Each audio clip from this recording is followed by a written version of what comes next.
আমি পটুয়াখালী জেলা দুমকি থানা শ্রীরামপুর ইউনিয়ন থেকে এসেছি আমার নেতার জন্য। আমার নেতাকে ভালোবাসি, আমি দলকে ভালোবাসি, আমি দলের একটা নিপীড়নে আমি নির্যাতিত কর্মী, আমি দলের একটা কর্মী, তারেক রহমানের একটা কর্মী। তারেক রহমান আমার কোন নেতা একজন তারেক রহমান, সেই জন্য এখানে এসেছি। অনেক পরিশ্রম করে এই পোশাক বানিয়েছি, যেহেতু আমি দলের একটা কর্মী। এই কর্মী হয়ে আমি বাংলাদেশের যে কোনো জায়গায় এই ধানের শীষের প্রতীক নিয়ে আমি চলে যাই। আমাকে কিন্তু বলা লাগে না, আমি তাকিয়ে থাকি কোনখানে মিটিংটি হবে, কোনখানে মিছিল হবে, ওই অপেক্ষায় থাকি। যখনই আমি ওই আওয়াজটা পাই তখনই আমি সেখানে চলে যাই। নর্মালি 20 কেজি ধান আছে এখানে। ধান খেতে ছিলাম, সেই ধান খেত থেকে আমার মাথায় এই মেসেজটা নিয়েছি। যখন আন্দোলন সংগ্রাম চলে এই পুলিশ প্রশাসন, তখন কোনো নেতাকর্মীদের কিন্তু ঘরে থাকতে দেয় নাই।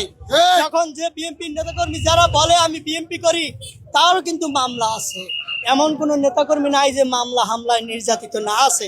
তার কারণ আমরা পালাবার জায়গা পাইতাম না। কোথায় থাকতাম? জঙ্গলে, ধান খেতে, বিভিন্ন জায়গায়, নদীর পাড়ে রাত্রে রাত্রে বসে থাকতাম। যখন পুলিশ প্রশাসন যাইতো আবার আমরা ফিরে আসতাম, আবার মিছিল মিটিং করতাম। ওইখান থেকে এই মেসেজটা নিয়েছি, আমি এই ধান দিয়ে একটা পোশাক তৈরি করব। সেই পোশাক বানিয়ে সারা বাংলাদেশে যে কোনো জেলায় প্রোগ্রাম হবে, আমি সেই প্রোগ্রামে যাব এবং মিছিল মিটিং করবো। এই জন্য আমি এই পোশাক বানিয়েছি। পটুয়াখালীর থেকে তৈরি করে আমি জুরাইন পোস্তখোলা এসেছি। ওখান থেকে আমি পোশাক পরে আমি এখানে গাড়িতে দাঁড়িয়ে চলে এসেছি। পর্যাপ্ত পরিমাণ আমি এই পোশাক বানিয়ে রেখেছি, যেহেতু আমি নির্বাচনের পরও যে কোনো সময় আমার পোশাক প্রয়োজন হবে, আমি এই পোশাক পিন্ধে সরাসরি চলে যাব। এটা হইলে আমার আশা। আমি আরও 4-5টা ড্রেস এভাবে তৈরি করে রেখেছি। অনেক ধান লাগছে, অনেক টাকা পয়সা লাগছে, যেহেতু সময় লাগছে, পরিশ্রম দেওয়া লাগছে, তারপরেও আমি এটা তৈরি করেছি। যেহেতু বাংলাদেশ জাতীয়তাবাদী দলের আমি একটা কর্মী, এটা ধানের শীষের প্রতীক। জনাব তারেক রহমান 25 তারিখে সেই প্রতীক নিয়ে ইনশাআল্লাহ বাংলাদেশে 12 তারিখে নির্বাচন করব।